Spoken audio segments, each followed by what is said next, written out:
Hello everyone and welcome to a jolly, merry edition of Brandanda Reviews. Heck yeah. So the theme song will go, "We wish you a Brandanda review." And that's the Exactly. end of the theme song. So we are pretty excited. We're going to be moving into the next couple of weeks doing some Christmassy albums, some music. So we're pretty excited to dig into it. Our first taste of the holiday season is Phil Wickham's latest Christmas album. It is the follow-up to his 2011 holiday album, Songs for Christmas. So yeah, this is a second holiday album. I'm not sure how many albums he's done, because I know we reviewed one Phil Wickham album. He has like a bunch. Yeah, he's done a good bit of them. I remember looking through the list, and I was like, wow, he's put out a lot of music. Then I realized they don't even have any of his sing-alongs. I don't know if there's any of his lives. So I was like, he's been pretty busy putting music out. Heck yeah. Miranda, I don't know where you fall into this argument of, but we're recording this pre-Thanksgiving. Yeah. Which means that we've been having to listen to the Christmas albums pre-Thanksgiving, and I feel as though I have to hide from people. Like at work last night, I was like, well, if you hear any Christmas music playing, it's just because like I review albums. I'm not really trying to enjoy it. Are you one of those people that you cannot listen to it till after you finish your turkey, or you're a vegetarian? Till you finish your, macaroni on Thanksgiving? Or are you someone that, no, you can pump Christmas music any time of the year? I feel like you don't know me well enough if you even have to ask this. But I tell everybody this, I celebrate Christmas from, I think, it's like July to April. So yeah, I listen to it before Thanksgiving. Actually, this year when I started listening to Christmas music October 16th, which is pretty late for me. Which, I mean, like, I have, like, my Christmas in July, and then I have, Christmas in every other month. But, yeah, I'm definitely an avid Christmas music listen-toer. So it's not... frankly, I'm offended by the people who wait until after Thanksgiving for any Christmas stuff, because... Like, we have, like, 2 days of Christmas? What is your take on the argument? I don't think it's that big of a deal. I think people get too worked up about it. I do think that we don't stop and enjoy the holidays, though, because there was, like, Christmas decorations before Halloween. So, like, I'm not going to, like, fight anyone over it. But I do think it's more of... It kind of just goes to... in life, we don't enjoy things. We just want to speed through it. Well, I do have to say, I mean, I did like 31 scary movies in October, and like I went all out for Halloween, and I still appreciated Christmas music pre-Halloween. So I remember a couple of years ago at one of Toby Mac's concerts. I wasn't there, but I was reading the like review about it, and he had sang "O Come, like All You Faithful" and something else, and it was like maybe in May or June, and he was saying that these songs. Like, we shouldn't just wait till Christmas to celebrate the birth of our Savior. Yeah. So I don't... Well, even on one of the sing-alongs by Phil Wickham, he sings, I think it's something like that. You're a mean one, Mr. Grinch? Yeah, no, that's the one. No, but it's a song that's just like a worship song. But, he just sings it because it's a worship song. Well, we'll go ahead and dig into this album. If you're new to this, what we do is we take the good, we take the bad, we give you our favorite song, and we tell you our general thoughts on the album. Yes. So I'll start off, as far as the good with Phil Wickham, like, from what I've heard of his, I just say his music is very crisp. Like, it's just a very, I don't know if it's production value, or if, even on his, like, live albums, I don't know if it's just him as a performer, but it's just very crisp, and it sounds nice when you listen to something, and it's not overly done. Like, it's not like they're modifying his voice or whatever, but it just feels very clear. As a whole, I think that whenever you're doing worship, because that's a very, like, I say simplistic, not in a negative way, but I feel as though it's a very simplistic genre, and I think that transfers well over to Christmas music, whereas a lot of people who are rappers or whatever, they end up turning Christmas songs into like these monsters, because you're taking this song that's designed to be on a piano, and now there's like 10 different people, like you're mixing it with like electronics and electric guitar and all kinds of stuff. So I think that helps him on this album to translate it well to, all right, I'm already good in this genre, so now I'm gonna take these Christmas songs and do that. Yeah, I think that I mean, on the same vein, but just in general, like I think like I like Christmas albums that are a good mix. I mean, either like completely classics, although that gets kind of boring sometimes, or completely like new songs. And then that even gets boring sometimes because it's just like who can write a new Christmas song? But I think that this one was a good mix of both of them together, and it didn't make it boring at all. And I also think that the redoings of the songs, like they were very.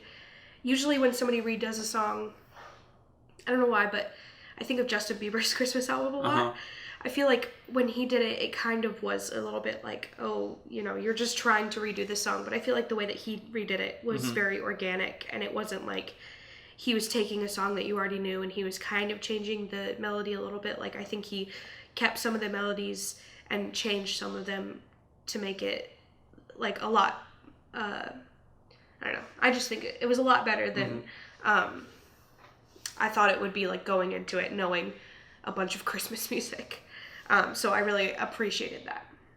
My bad is that I guess it kind of like sounds like counter to like my good, where I was saying that it's good that you can transfer worship music and Christmas music, but I also put down that you get what you buy, and I feel like it never really, like the album never speeds up, or I listened through it, I guess not like song per song, because there were songs that were faster, but I listened to the album probably 3 times through, and on that third time, it wasn't like I was picking up and saying, oh, I'm picking up new things, or I'm changing my songs.